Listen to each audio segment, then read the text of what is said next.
Welcome to women booklet. मेरी आज की वीडियो एक स्टोरी है। मैं आपके साथ एक स्टोरी शेयर करूँगी। मैंने जैसा कि आपको बताया था कि मेरा जो चैनल है ये सिर्फ मदर और बेबी रिलेटेड नहीं है, ये वुमेन्स रिलेटेड चैनल है। ये मेरा और आपका चैनल है। जो स्टोरी मैं आज आपके साथ शेयर करूँगी ये मुझे मेरी वेबसाइट पर रिसीव हुई थी।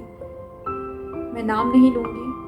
उस लड़की ने मुझे ईमेल की थी मेरी वेबसाइट पर और उसने कहा था कि ये मेरी कहानी है, मेरी कहानी पे कुछ लिखेंगी तो मुझे खुशी होगी। आइए चलते हैं उसकी कहानी की तरफ।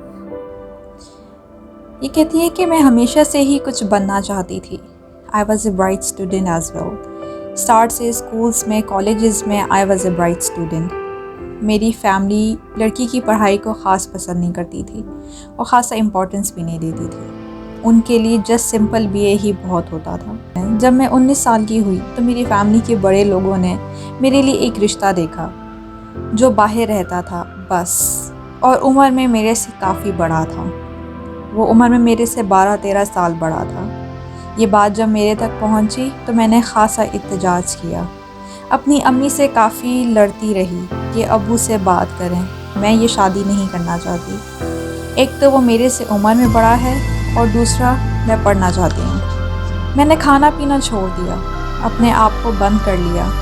फिर ये बात जब मेरे अब्बू तक पहुँची तो उन्होंने मुझे बुलाकर सिर्फ अपना फ़ैसला सुनाया। मैं बहुत रोई। मेरी अम्मी मेरे पास आके बैठी और बोली कि क्यों रो रही हो, रोने का कोई फ़ायदा नहीं, ये तो होना ही है, और रो के मुझे क्यों गुनहगार कर रही हो। मैं रोते हुए अम्मी से शिकायत करती रही।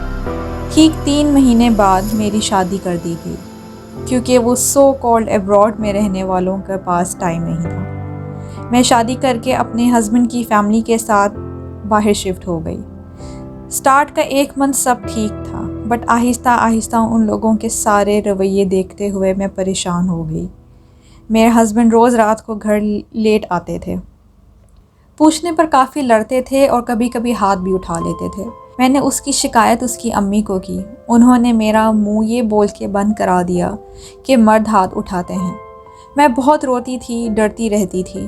फिर मेरे पे एक इंकशाफ हुआ कि मेरा हस्बैंड ड्रग एडिक्ट है और उसने मेरा सारा गोल्ड और मेरे कुछ बचाई हुई सलामी चोरी कर ली थी। उसकी माँ के बदलते हुए रवैये से मैं बहुत डर जाती थी। मैं सारा काम करती थी और बचा हुआ खाना वो मुझे देते थे।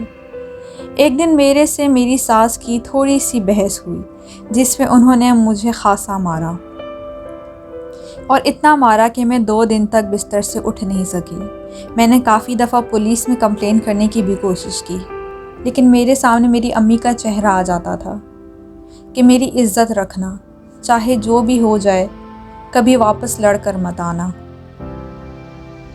मैं नमाज़ें पढ़ती, रोती रहती। जब पानी सर से ऊपर गया तो मैंने थोड़ा सा अपना बचाव किया तो उन्होंने सब ने मिलकर मेरी जान लेने की कोशिश की। उस रात मैं घर से भाग गई। कुछ पता नहीं था कि मैं कहाँ जा रही हूँ, बस ये जानती थी कि मुझे अपनी जान बचानी है।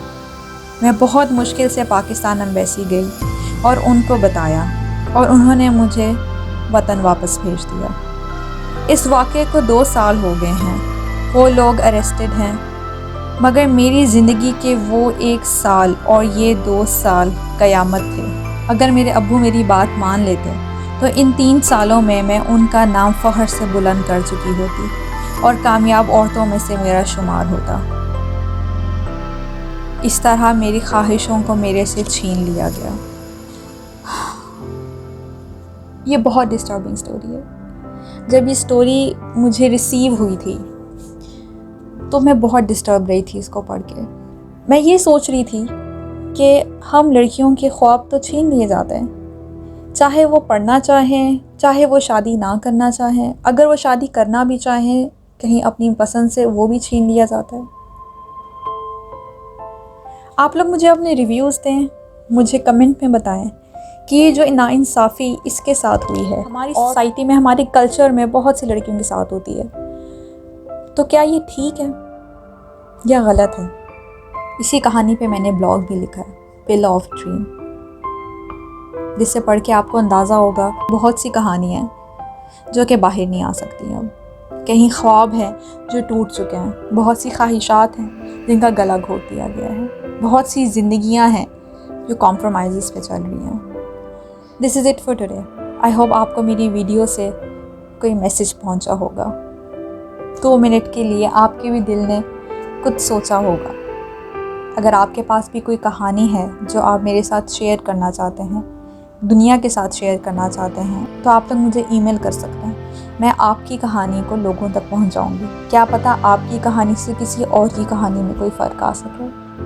Thank you so much.